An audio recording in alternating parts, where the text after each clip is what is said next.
Good morning, good afternoon, good evening, everybody. It's another episode of the Jason's Take On podcast series with myself, Jason Noble, here over in a very hot, humid London, not sunny, but hot and humid, and Jason Whitehead over in the States. Say hello, Jace. Hi, everyone. Coming to you live from the Washington, D.C. area. Great to be here. We are here with another very exciting guest podcast. It's a couple of weeks, I think, since we've done one now, Jason. Really excited about this. This one is with a good friend called Sasi Yajamanyam. Sorry, I did get it there, Sasi. Yes. Sasi is currently at ServiceNow. He's built and led customer success programs and teams at small and large organizations over the last 10, 15 years. So an extensive amount of experience. He's also in the process of publishing a book, which he's really excited about. So what we're going to talk about today with Sasi is the state of customer success today.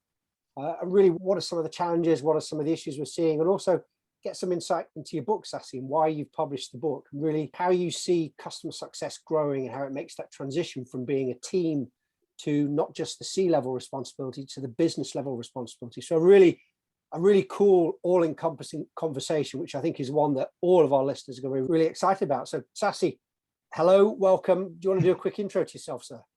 Yes, thank you, Jason. First of all, thank you both for having me here. I've told you guys this before, as I get a lot out of listening to your podcast. So I've gotten a lot as part of just learning about what's going on, as well as the research for my book. Thank you again for having me. I'm thrilled to be here. Thanks for being here. Just a background, as Jason, you mentioned, I've done various things related to customer success. I've started customer success teams. I have been in professional services. Today at ServiceNow, I'm leading a team that actually provides, we call it backend, if you will, knowledge infrastructure for our frontline customer success team. So we write best practices that these teams take to the field. And all of these different hats I worn is really one of the motivations for me to start thinking about, okay, what's next for what this thing called customer success? And that was my starting point for the project around writing this book as my side project, if you will. However, I mean, I know ServiceNow, you guys, I think we were one of your first, some years back, I was at another company, we were one of your first European customers. And so I've seen it grow. How has customer success evolved at ServiceNow? Because I think it is a customer focused organization and there's a lot of investment being put into it. But how have you seen in your time there, how have you seen customer success grow and evolve? Yeah, no, it has, as any other company that grows. When I joined ServiceNow, to tell this story, we didn't have anything called customer success. We were, of course, very customer focused, but we were very professional services intensive. Right around the time I joined, we had a new CEO take over, John Donahoe, who is now the CEO of Nike. He did this listening tour with a lot of our customers. And one of the takeaways that he came away with, where customers were telling him, say, John, you need to help us, save us from ourselves in some sense, because the platform had grown, it had become more complex, and customers were almost getting themselves into trouble. So that was our origins, where John said, hey, we need an overarching methodology or an approach to deal with customers, not as just a sales transactions, but how do we manage and help customers through their journey. That was about 3 years ago, and customer success today looks very different than what it looked when John initiated it. We have all of the standard motions that we talk about: high touch customer success. We have low touch customer success. We are actually embarking on a project of what we are calling the next gen customer success of ServiceNow. So it has gone from a very professional services centric to what we traditionally consider customer success. And now we are looking at what's the next generation of customer success, which is more of a packaging of all post-sale activity into a package of service offerings. I think it's great when you see that evolution, like you say. A lot of organizations start off as kind of professional services, and it's that evolution. Yeah. How do you, when you look at the book and the work you've been doing and this kind of idea about the state of customer success today, what do you think the state is today? Why are we talking about this now? Yeah, I think so. As ServiceNow was going through this evolution, my thinking has evolved along with it. And I was thinking the reason we are in this third iteration, I was thinking, why is it so hard? What is it about this thing called customer success that is hard? So that was the question I wanted to answer when I started the book.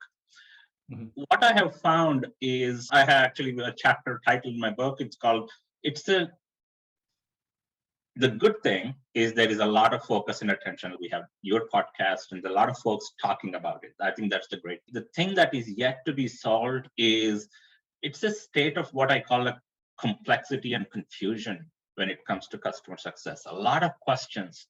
Who should it report to? What should customer success OKRs be? What should be the responsibility, sphere of responsibility for customer success? Is professional services part of customer success? Is support part of it? So there's a lot of questions. And what I have found is the answer is yes, and all of them, right? Because it's very complex. It changes. As the organization evolves, the answers to those questions changes. As your product suite evolves, the answer to those questions changes. So we are at a very interesting point in my mind when it comes to customer success, where probably it's a good pivot point to rethink what we mean by customer success. So as I did more research, that's where I'm presenting a point of view in the book, and where I have in my mind on this, where we are is in a very interesting pivot point in this thing called customer success. And I'm happy to go into that. But that's where I feel like we are at. I think that's so true. And just having been in this space for a while and just seeing the early iterations of, okay, we need a team called customer success, and what do we do? And let's try and tell people more about our product, or let's see how we organize internally. And now people are realizing, okay, once we've done a lot of the basics, and once we, have our tools and everything's in place, then we still are stuck with the question, what do we do? And who does it? And what does that look like? And I think there's a lot of area there that people don't have answers yet, and at least they're starting to ask the right questions, which I think is nice. Coming back to what you said, because I remember when you and I talked a while ago, we were talking about the book, and I was just really interested in what you had to say and the direction we're going with it. Can you tell us a bit more about the book itself, and both your motivation to write it, and what are some of the big gaps you're seeing today as we're looking at this pivot point and where we think it needs to go in the future? Yeah, maybe do a 30 seconds on what motivated me. One is this just genuine curiosity on this profession, where we are going, was one of the motivations. The second was really I attribute to the pandemic, right? Suddenly I found myself with a lot of time, like all of us did last year, and within the company ServiceNow, we have a new CEO since about a year and a half now, and he challenged us to dream big as a company. And I applied that to my personal life and said, okay, I need to have a big dream, and I have the time to dream big now that we are all in lockdown. So taking a book and writing a book was my dream big thing that I picked up. That was that personal motivation combined with my intellectual curiosity on what this profession is. And the way I'm approaching, and this is my latest thinking, and I don't think actually three of us have spoken on this, is it goes back to Jason, your question about the current state. If we think back to 100 years ago, we had industrial age where we were all getting into machines and producing and manufacturing. The byproduct of that economic shift, in my mind, was this focus on quality, total quality management as a management practice on how do you organize companies. If we fast forward that to the 90s, late 80s, 90s to early 2000s, it was what I call it automation age. We could call it something else, but it's really about automating business processes. In my mind, what it gave rise to is this practice of process reengineering, Six Sigma, and all of these, how you look for process efficiencies. If we fast forward to today, what we could call it digital age, or as World Economic Forum calls it, the fourth industrial revolution, the management practice that we need today is this focus on customer, and specifically the relationship between the provider and the consumer of these digital technologies. So where I am in my positioning of what we think customer success, in my mind, if we think about it the right way, could be that organizing principle that we can build companies around and put in processes and practices and systems in place to really get the most out of that provider and consumer of technologies. And of course, I focus a lot in my book around the B2B space, but it can be applied in the B2C space. So that's my aspirational view, that customer success could be this next generation of management practices around which we can organize our companies. How do you, in some of the companies that you've worked for, ServiceNow and others, what are some of the things that you've done or seen in the business that have helped make this kind of focus on the customer be something that is part of everyone's role? And I know that's something that's very close to your heart, but it's how do we transition it away from being just one team, just one person? Just give us some of the examples that you've talked through in the book and that you've seen in practice. Yeah, no, that's, if we think about it, every company that I have been part of, we all said we are all customer centric. Every company claims it. And I think they are sincere. We are all sincere about it. But when you peel back the layers of onion, what I found is we go back to doing what we know how to do well, which is really build our functional silos the best. Let's build the best sales organization. Let's build the best product organization. And that has been true in a lot of the companies that I have worked in. And one of the roles I did earlier on, about 10 years ago, is when I stood up the customer success function. We actually started off with any other CS function would be to stand up an individual silo. But what we realized there is whatever was happening in the customer success space actually had a very useful input into how the product got built, how we went to market, how did your sales and marketing messaging has to change. So that was my first inkling, if you will, where to say, hey, this customer success is not just this post-sale silo. It could actually be everybody's job. That was a small team, so it was easy to incorporate that into, to the product management teams, into the sales team's job to say, hey, everybody is singing from the same song sheet, if you will. And as I was doing research for the book, I've seen different elements of what customer success to be everyone's job in different companies and different professionals. And what I did, I synthesized all of that knowledge and I put it into a model of reimagining customer success. And there are different components that I talk about in the book. But so that was my first. Let me pause there, and I'm happy to go into some of the details of what I found in the model. Yeah, no, I think that's so interesting too, that whole silo busting piece, because that's something like when I'm dealing with our clients today, success changes, they're really struggling with that. Like, how do we get sales marketing play? How do we do this? And I like what you said about early in the industrial revolution, when people change the process. And I think now it's also changed the behavior and changed the mentality and get everyone realizing we all have a shared stake in the customer achieving success, as does your customer. I'd be curious to see in your experiences and in your research, what are the actual steps that, besides changing a process, change that mentality for people around it? Like, oh, I've got to do something a little bit different with my job, or how I interact with my client, or with my other departments. Because I think that's one of the big hurdles, is that change of mindset and behavior. I think, Jason, you hit the nail on the head, because it's one thing to say that customer success and customer centricity is a mindset, but what you are highlighting is it's hard to put it into action. Yeah. It's hard because we don't know exactly what do I do? How do I make everybody think on the same page? So what I found, one of the ways, it sounds overly simplistic, but going back to the basics and really establishing a common understanding of who our customers are and what success means to them. And then writing that down in a common language that different departments can all use. I'll give you a couple of examples when I say who our customers are. As soon as I say who our customers are, I'm sure it was an instinctive reaction for you and for a lot of folks that I speak with. We got that problem handled. We know who our customers are. But what I am proposing and what I am presenting is, yes, you do. As a sales person, you probably do. As a product person, you probably do. As a marketing person, you probably do. What do we all think about the definition of the customer the same way? So a couple of models I propose is, especially when you have customers who are buying more of your existing product, from a marketing perspective, are they prospects or are they customers? Interesting. Yeah, it's an important distinction. Yeah. And as a sales team, if you are focused on, when you're selling something, you're focused on the buyer persona. But for truly to achieve success, what does the buyer do once they sign the contract? They bring in somebody, one of their teams who implements it.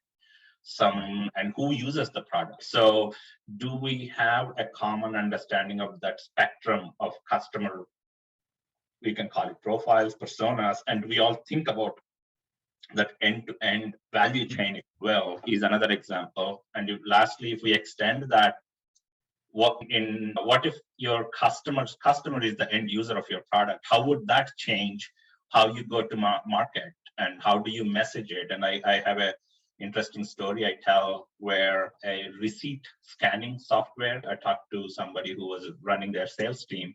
What they found is they were focused so much on the accountants that they were selling the product to, but they realized the real hurdle for success was the accountants' customers who were not really willing to use the product the way they wanted them to use it. So they had to reorient their entire messaging and not even call the accountants who were actually paying the subscription cost as customers. They started calling the customers, the businesses that the accountants worked with, as their customers. So they reoriented their go-to-market approach, which again, near and dear to your heart, Jason, the adoption was the challenge.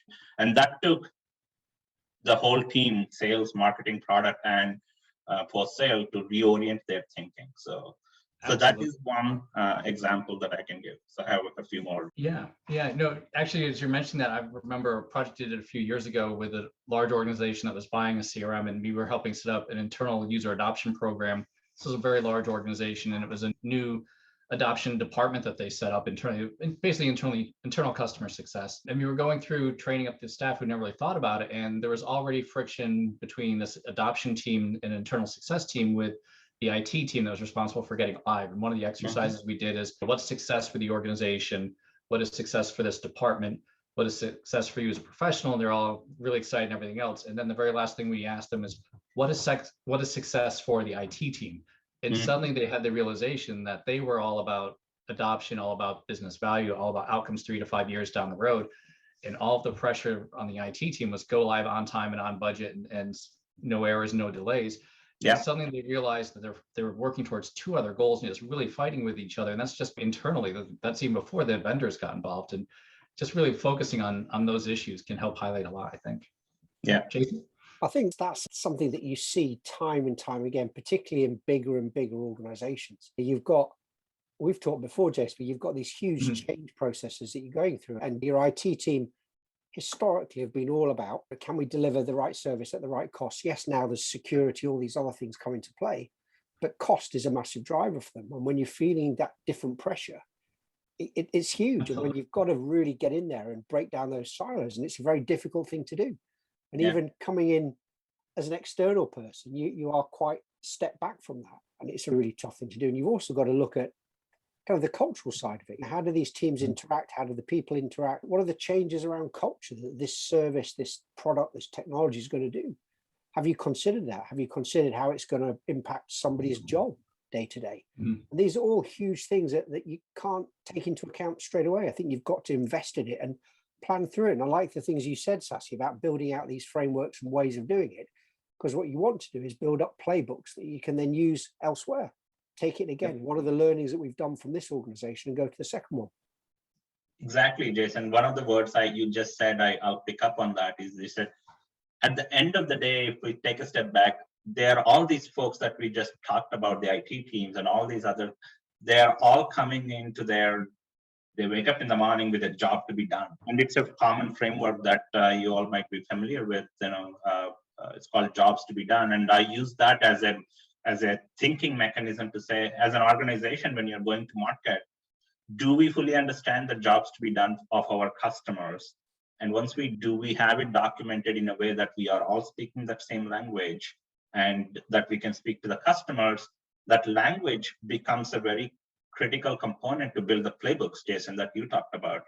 I profiled a couple of companies in the chapter where, starting from what's on their website to their implementation playbooks to their value realization models, everything is around these business use cases and outcomes that they have literally documented. And it was a CEO-driven effort. So that is a big portion of the model that I call it the things that we have to do in the customer context. Right. And there's a bunch of things.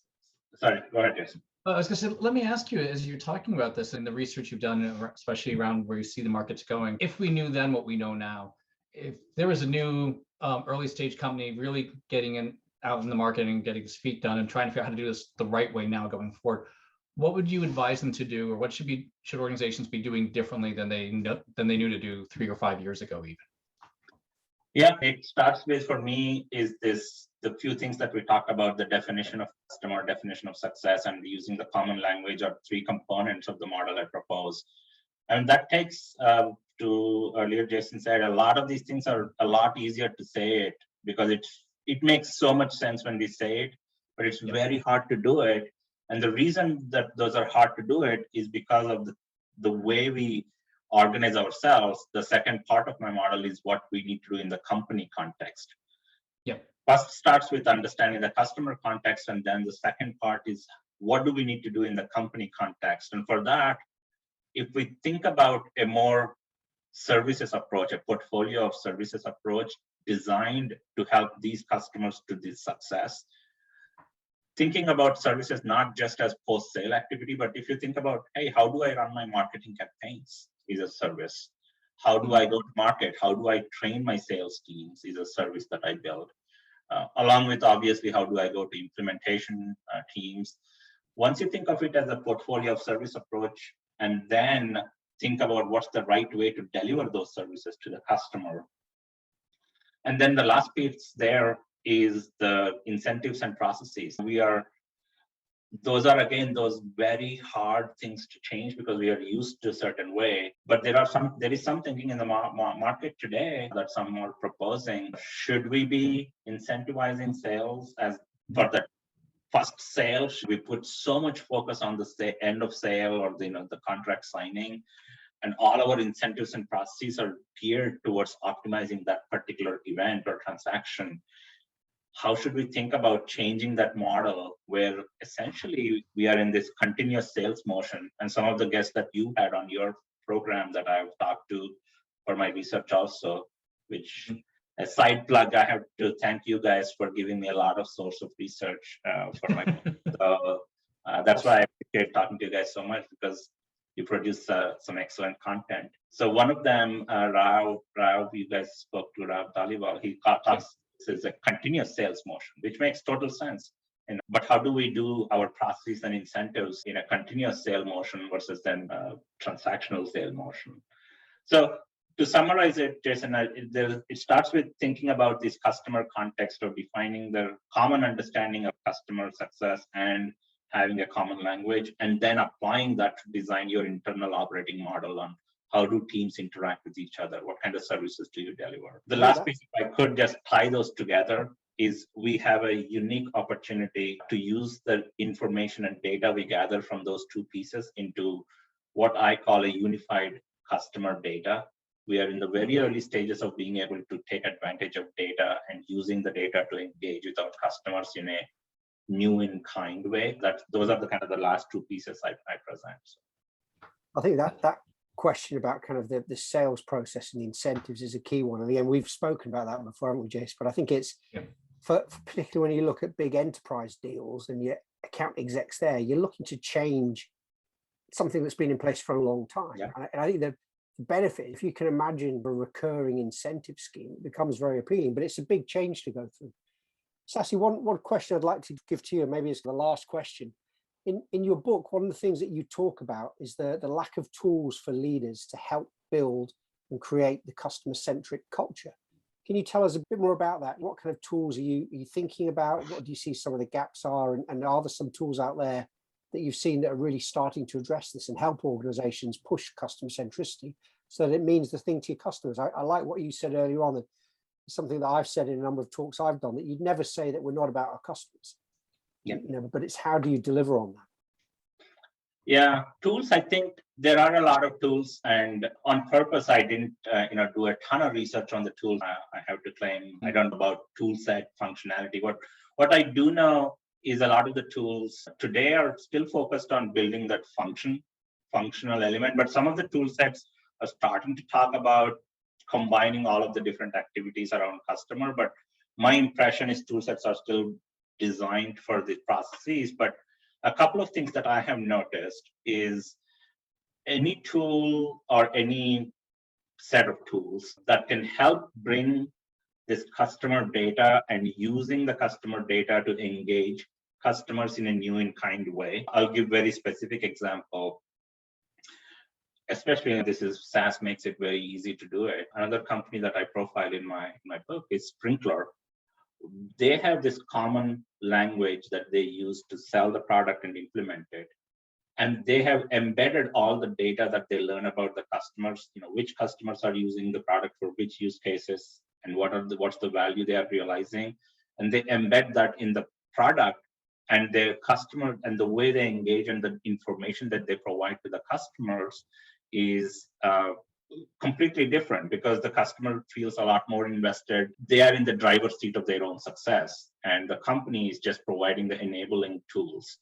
So when I think about the tools in the customer success space, just like my entire research was focused on, I think more about the tool set that the whole company can use, less about the functional focus of the tools. I don't know if that makes sense, but that's how I approach the tools question.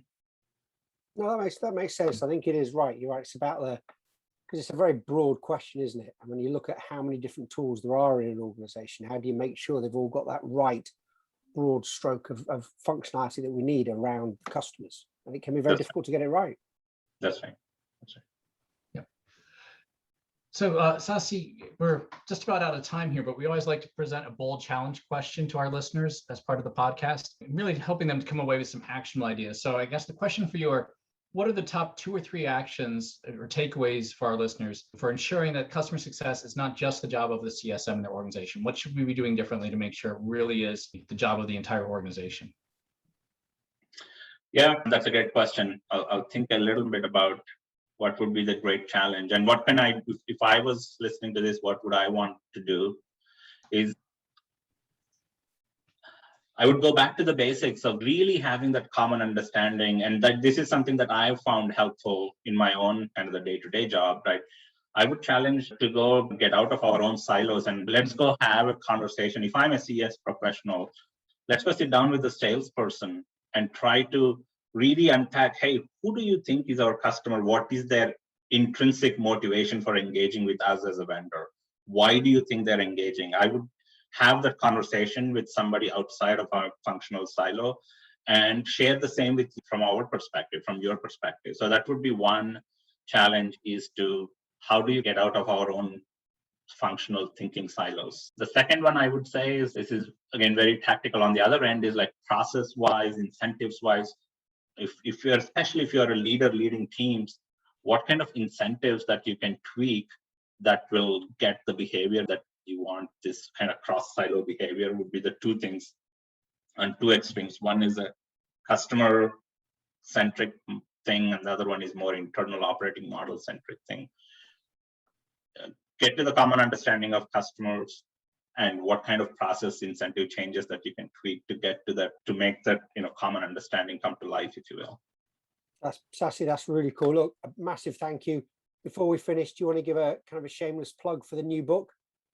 Yes, shameless plug. Yes, I am in the final stages of the book. The title is yet to be defined, but I might call it something around reimagining customer success. And the word that I have come to hang on to over the last couple of months, and it seems to resonate, is if we think about customer success as the mechanism to make and keep promises to customers.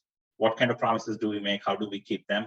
So you'll see the title of the book would be something along the lines of reimagining customer success, how to keep promises to customers, or along those lines. It will be available in the end of August, early September timeframe in all the favorite book stores.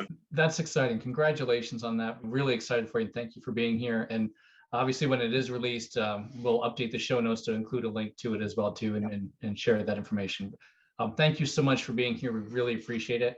And everyone, if you want to contact Sasi, we'll have his information in the show notes below, so you can go and click through and get in touch with him. Thank you so much. Sasi, massive thank you. Thank you, Jason. It's been really exciting. Thank you Super so excited much about your book. Yep.